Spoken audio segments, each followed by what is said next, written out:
Hello everyone. Got a little time here in the last couple weeks. Got the seats redid in the 52 Chevrolet.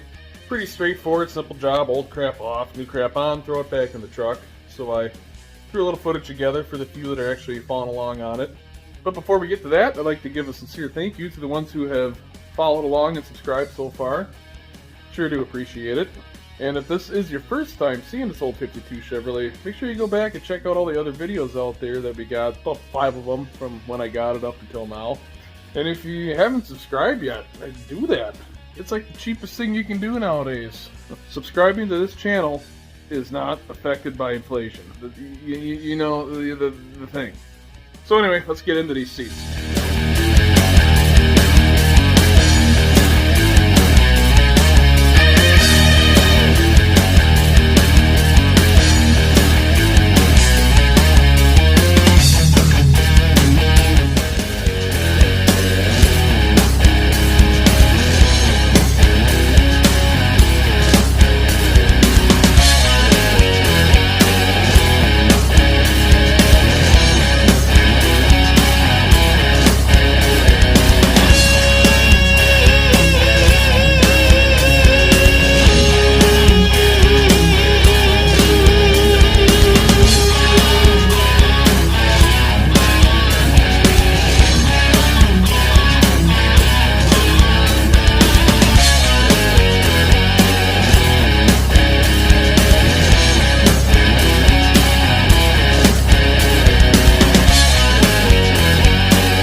Did not come with the flat factory clips that you saw me getting off with the hammer, but it came with a set of hog rings and hog ring pliers, which is no big deal. They say you could actually clamp the hog rings onto the flat surface here, but you know, hog rings got to kind of clamp around something to hold material.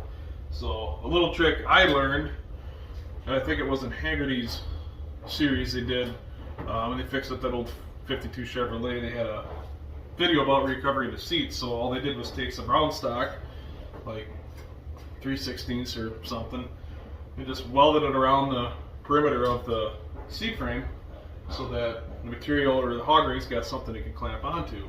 Not my idea, it was theirs, but whoever that guy was, it's a pretty good idea.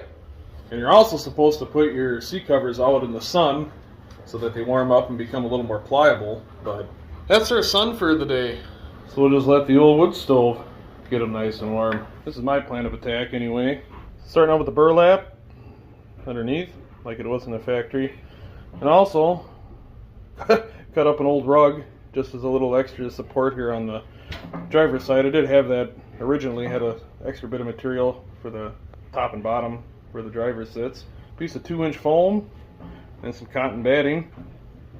Gonna wrap it around the edge like that, and then hog ring it to this upper part of the frame, which will make a nice cushion, and then the vinyl can go over top.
complete.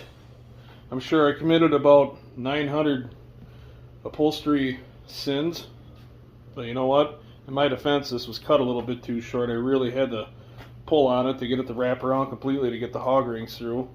It did get a little bit stressed here on the end, but luckily the material was folded and tied up with this leftover piece of vinyl which matches the seat. So I just cut little 1-inch sections out and doubled it up on the tense areas. You know, it's a little ugly looking underneath, but it don't really matter because you can see it from the top. And there it is. Nice and firm, and that black vinyl is going to burn your ass in the summer, but you know what? It's going to look nice.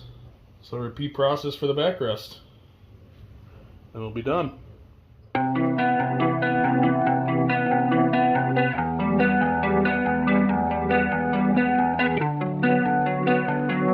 So I decided after I completely destroyed a good piece of foam that I'm going to ditch it, the backrest, and just triple up this cotton batting because I'm kind of afraid she's going to get a little thick and I ain't going to fit behind the steering wheel.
And nothing makes a sketchy ride feel a little less sketchier than a nice good old pair of brand new seats. In reality, the 2-inch thick foam is way too thick for a Chevrolet truck, but you see, the thing is I'm fat, and now I sit perfectly in here. Eye level's good, ride height is good, it's comfortable. I can bend my legs up to go on the pedals a lot easier than before with my tailbone sunken down in it. Are the seams perfect? No, but good enough for who it's for. Along with the seat covers, I also got the door cards. They're in the back of the old 78 there. And the headliner, which I gotta wait to do because I gotta replace the cab clearance lights. They come through right there. I was gonna try to restore the ones that are on there, but they're shot, they're rotted. So once those are in, hooked up, I got the wire ran for it. Once those are in, hooked up and sealed, grind up the ceiling, paint it, chuck in the headliner. Floors, just gonna grind them down, do some rust treatment and a little bit of undercoating. Got a brand new insert for the glove box. Fixed that too. I think if you guys remember, that used to be held shut by a spring because I think somebody actually punched it or hit their head on it at one point. She was dented and the little tab was busted off. Got the heater working, plugged up with a mouse nest, go figure. Just got to get my heater ducts put on and right up to the defrost. Then I can go ahead and chuck the glove box insert into it. And that's done. Got the speedometer. Oh, yeah, also put a fuel sending unit in it. So now I got a working fuel gauge, and I got the speedometer working. Every gauge in this truck now works. And if you follow along on the shorts, you see I got the dash lights and the box lights working on it as well. Gotta get new glass. This coming soon as well. It's gotta warm up. You know, I need painting weather. I don't have a building to go inside, so it's gotta be warm outside to get this stuff painted up.